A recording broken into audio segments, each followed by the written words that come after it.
Louvado seja nosso Senhor Jesus Cristo. Agora vamos fazer um combinado, ninguém sai. Quem está aqui sentado permanece. Passa o pessoal da parte de cima. Os músicos nem preciso falar. Queria que você colocasse a mão no seu peito. Feche seus olhos. Pai, nós te adoramos nessa noite. Entregamos o nosso coração nessa noite porque quando a gente saiu de casa para te encontrar, nós sabíamos que iríamos receber a palavra do teu Filho e a força do Espírito. A nossa vida cresce quando a gente se relaciona com o Senhor. E o que a gente mais deseja nessa noite não simplesmente nos reabastecermos espiritualmente, mas é ter um olhar de dedicação, de amor, e tudo que nós fizermos, queremos fazer para o Senhor. Nessa noite, fala conosco, alimenta o nosso coração e o nosso espírito. Por meio dessa canção, desse refrão, planta em nosso coração a semente de eternidade. O desejo de olhar para o céu e de viver uma eternidade junto do Senhor. Quando nós estivermos no nosso leito de morte, nós não vamos chamar o nosso contador para saber quanto a gente tem na nossa conta bancária. Nós não vamos chamar as pessoas influentes, mas nós vamos querer, Senhor, aquelas pessoas que amamos junto de nós. E depois disso, mais importante, a gente vai querer estar pronto para te encontrar. Amém, igreja? E é por isso que nós estamos aqui. Enquanto vivemos nesse mundo, nós queremos combater os bons combates. A Bíblia diz que o Senhor deu para cada um de nós uma corrida, como aqueles atletas que precisam chegar até o fim e completar a sua corrida, a sua carreira. Cada um de nós também já iniciamos a nossa, e nós pedimos pela força do Espírito Santo, dai-nos a graça de completá-la. Em nome do Pai, do Filho e do Espírito Santo. Amém. Queria que você cantasse com a gente esse refrão. Viver pra mim é Cristo, morrer pra mim é ganho. Não há outra questão, quando se é cristão, não se para de lutar. Triunfarei sobre o mal, conquistarei troféus. Não há outra questão, quando se é cristão, não se para de lutar. Se os bons combates eu não combater, minha coroa não conquistarei. Se minha carreira eu não completar, de que vale a minha fé tanto guardar? Se perseguindo a quem eu não for, sinceramente um cristão não sou. A tua glória quero conhecer, viver a experiência de sobreviver.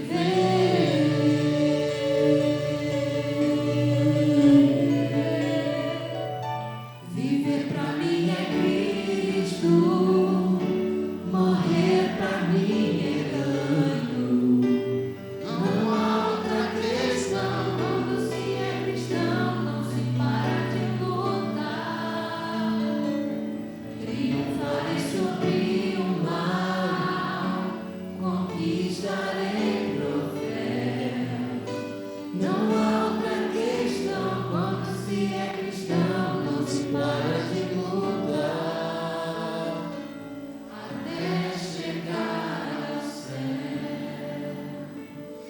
Eu quero que você repita comigo a palavra que Deus me deu de 2 Timóteo, capítulo 4, versículo 7. A Bíblia diz: combati o bom combate, completei a corrida, e guardei a fé.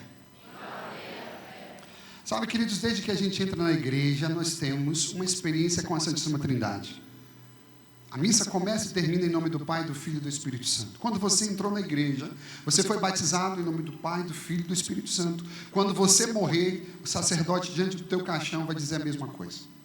Só que na nossa vida espiritual, nós temos 3 movimentos que nós precisamos guardar. E esses 3 movimentos dizem respeito ao relacionamento que você faz com cada uma dessas pessoas. E a gente vai perceber que quando a gente enxerga um bebê, ele também faz esses 3 tipos de movimento. Logo que ele nasce, ele fica completamente rendido, deitado, uma experiência de dependência completa dos seus cuidadores. Depois ele vai criando força, o tempo vai passando, ele vai engateando até que ele consegue sentar-se.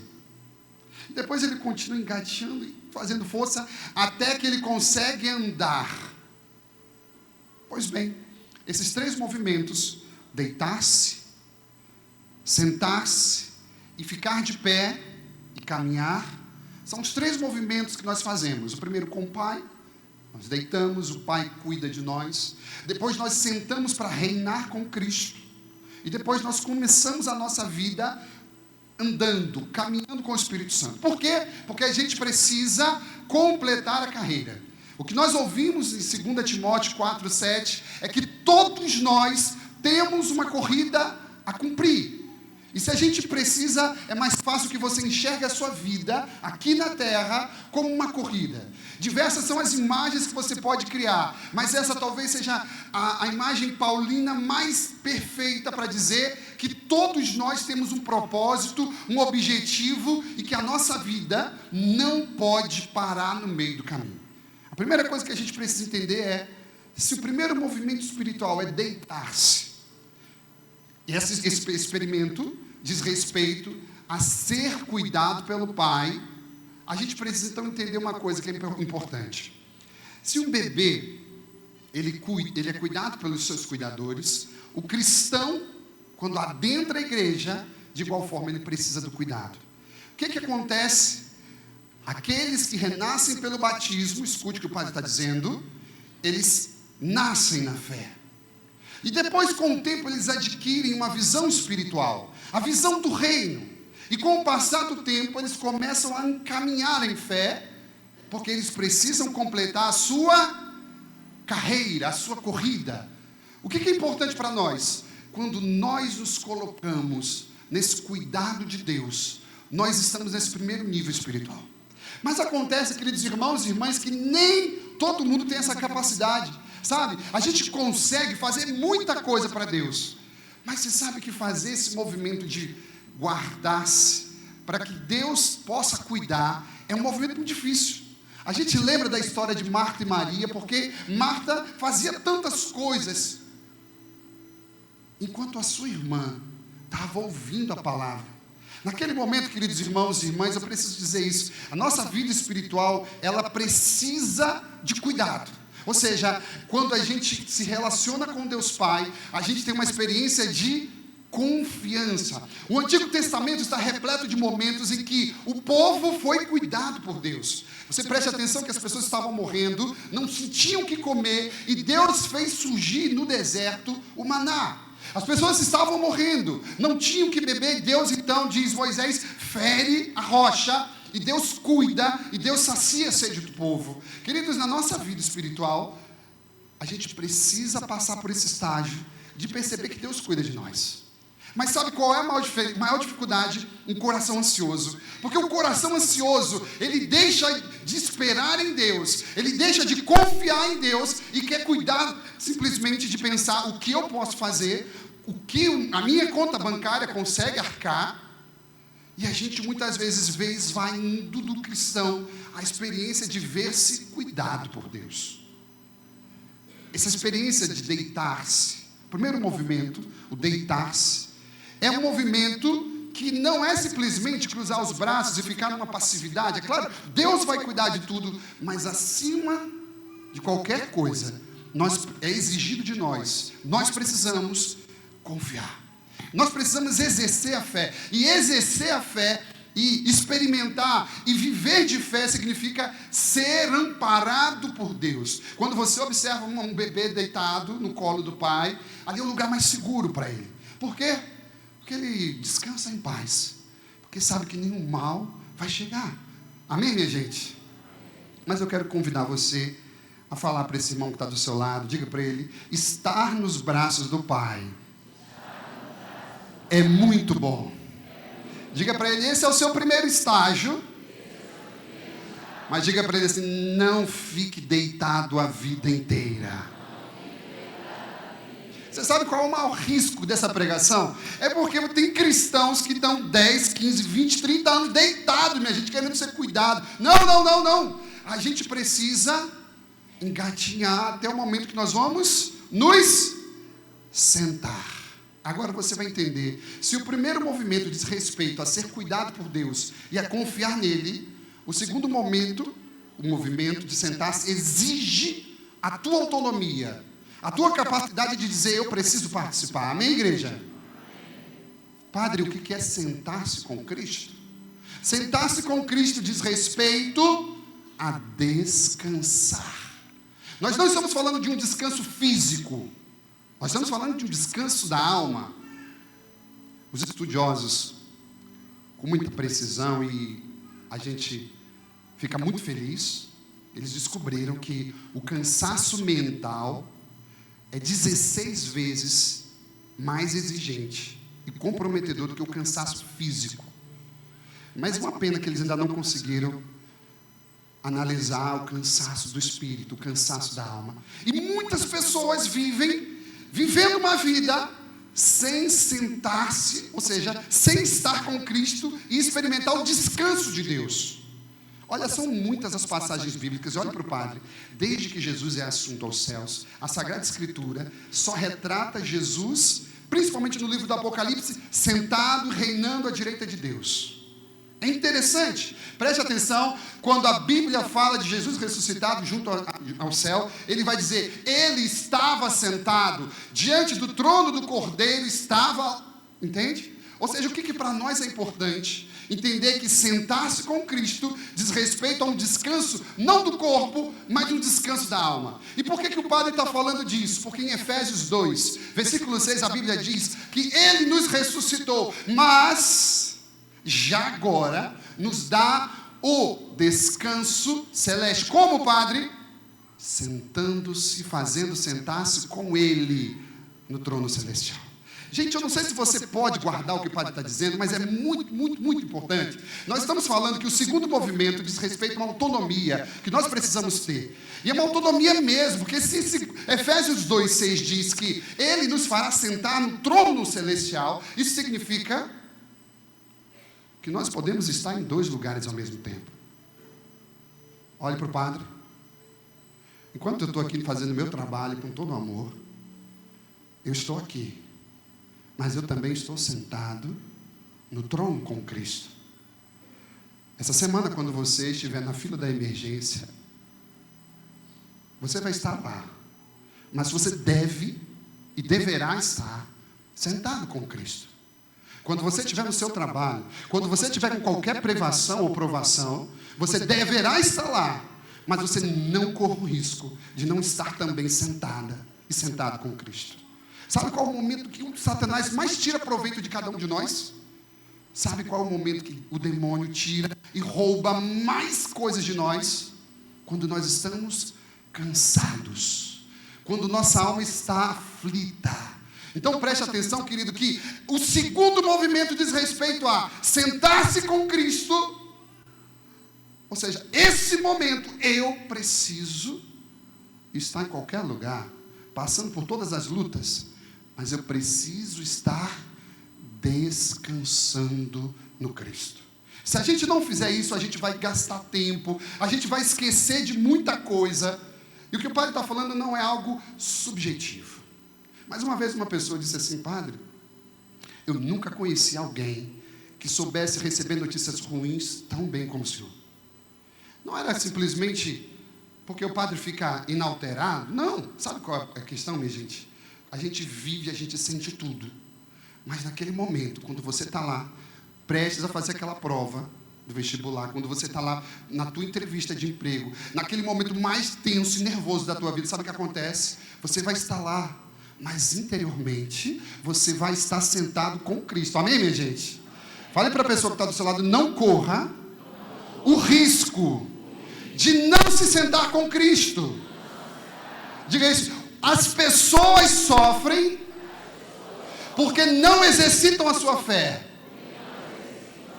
Olha para o padre, queridos, olha, é impressionante como as pessoas não vivem um benefício espiritual tamanho. Olha, o padre não está falando que você não vai se preocupar.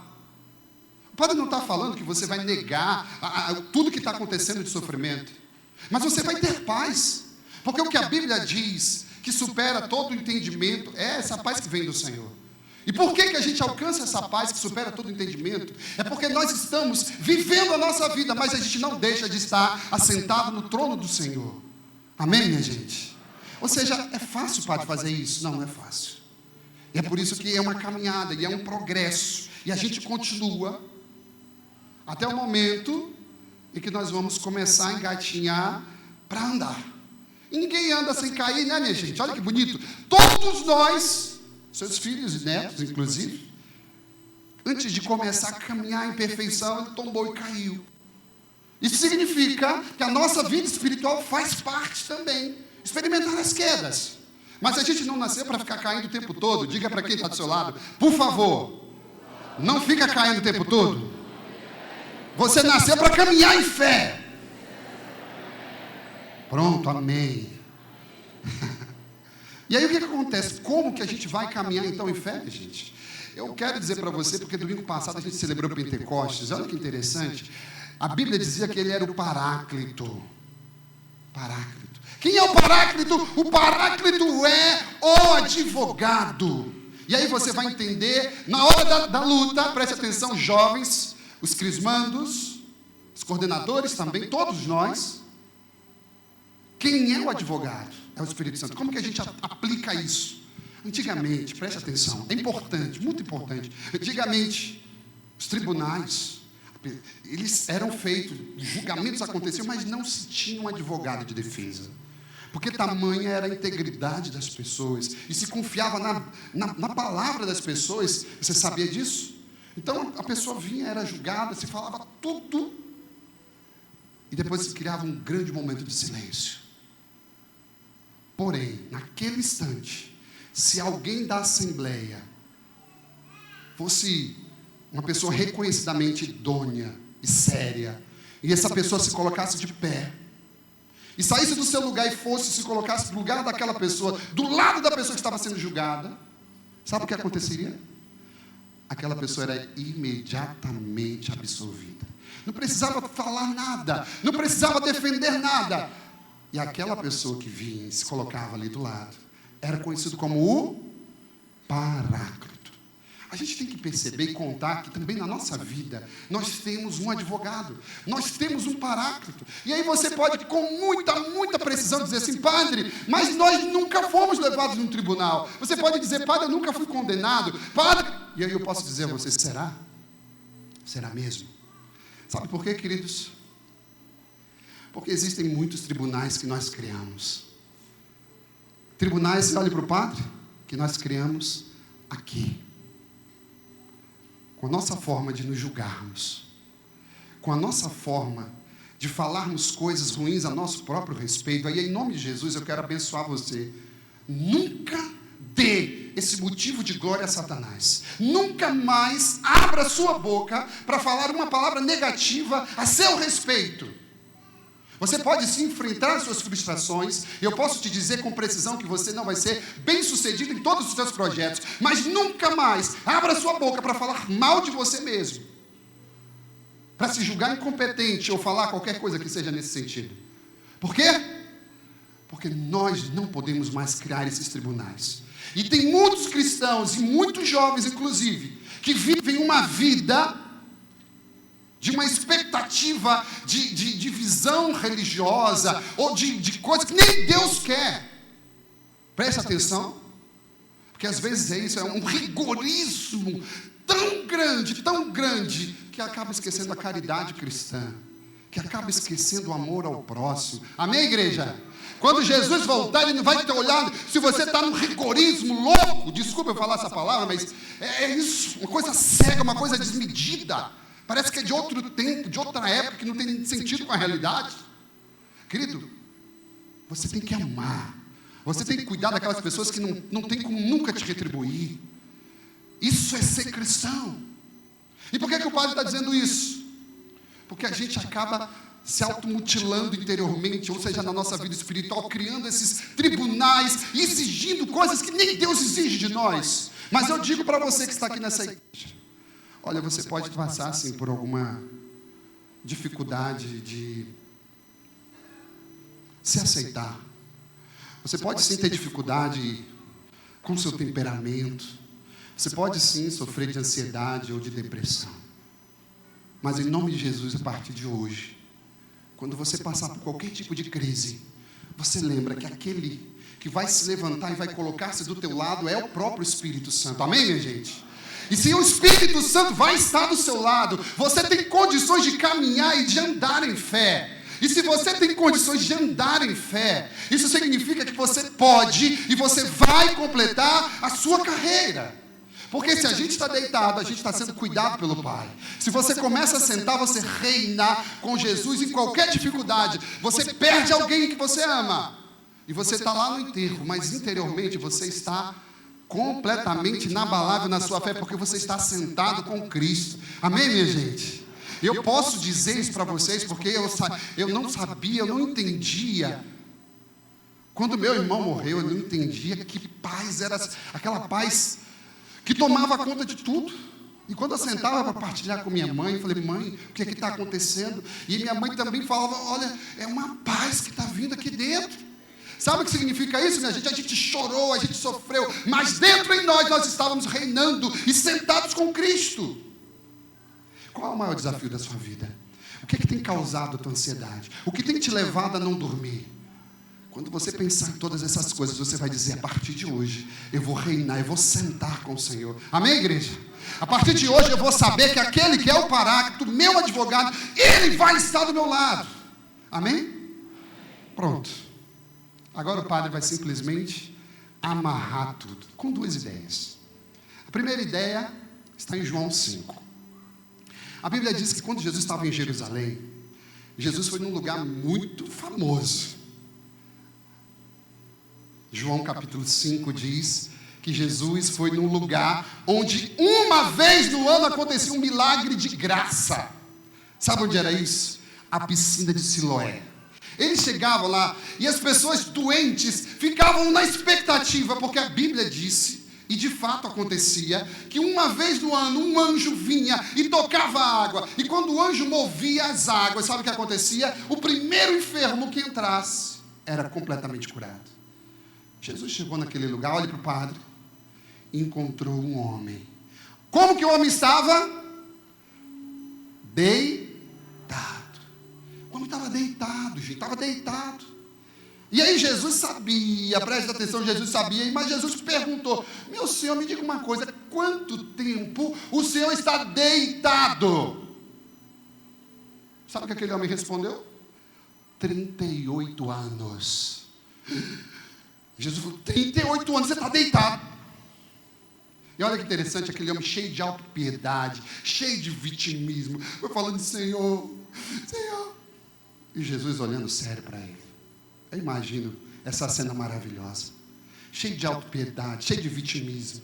Senhor, eu estou esperando que alguém faça alguma coisa por mim. E Jesus lá no íntimo dia vai estar dizendo assim, meu filho, 38 anos você está aí.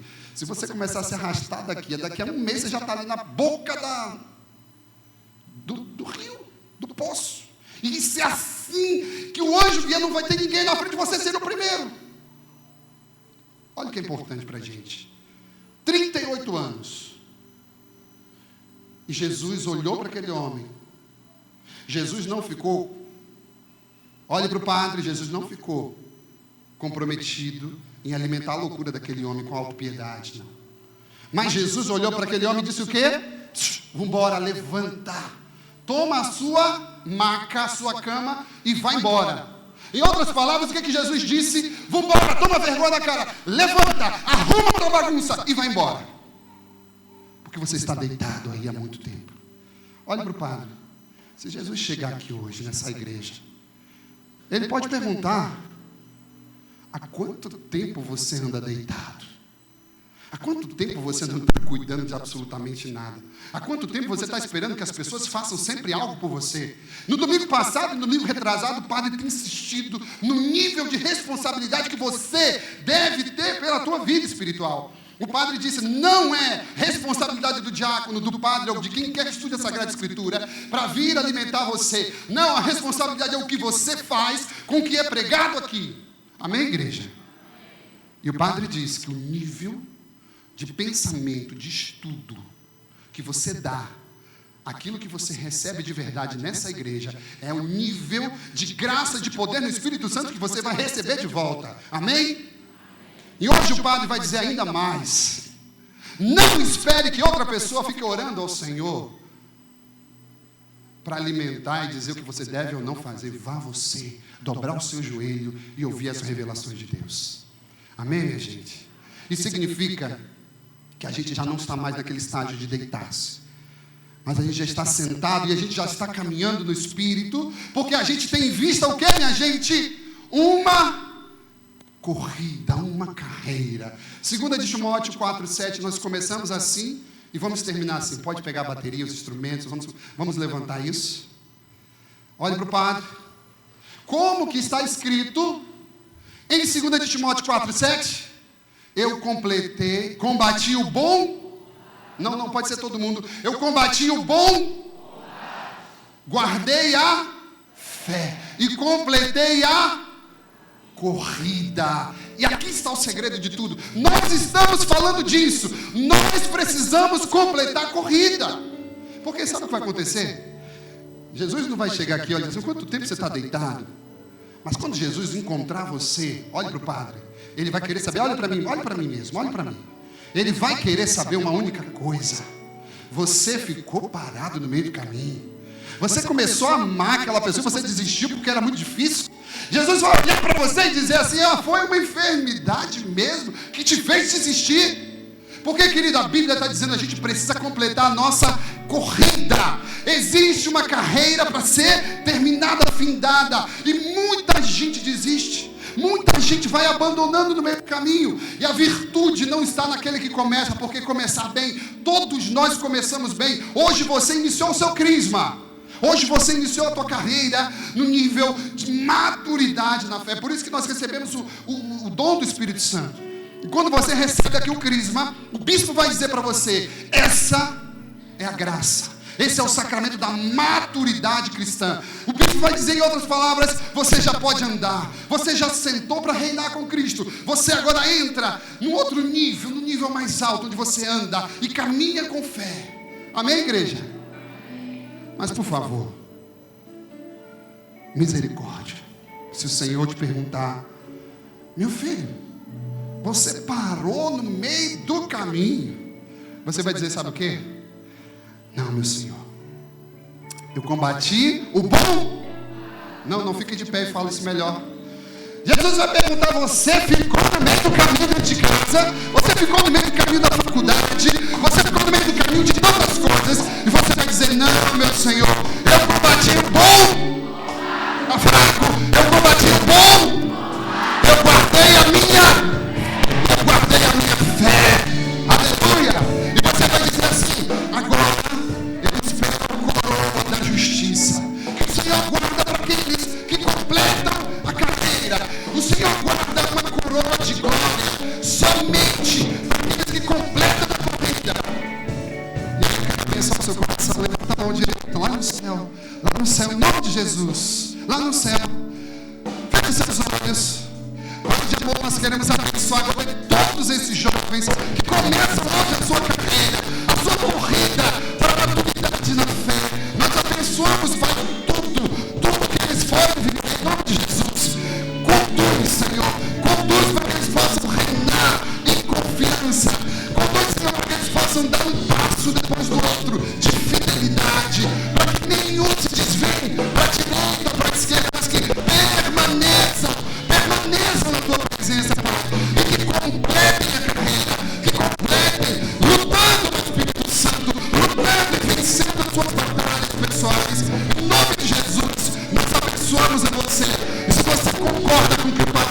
querido? Você diz, eu quero, Senhor.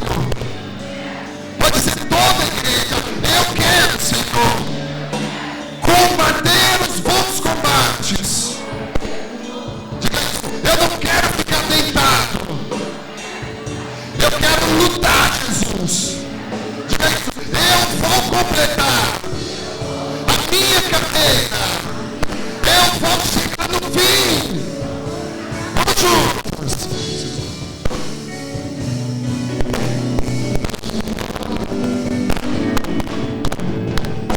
Os combates eu não combato. Minha luta não está. Minha carreira não completa. Se perseguindo a minha não, sinceramente A tua glória. Erga seus braços, querido. Estenda as suas mãos. Vamos juntos, igreja. A uma só voz. Adorar. Bendizer. Glorificar.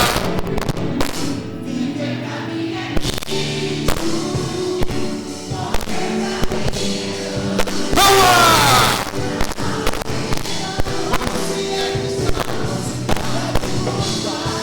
Triunfarei.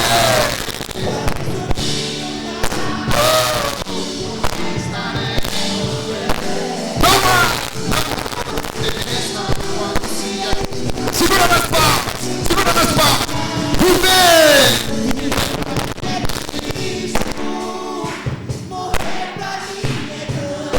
Não há.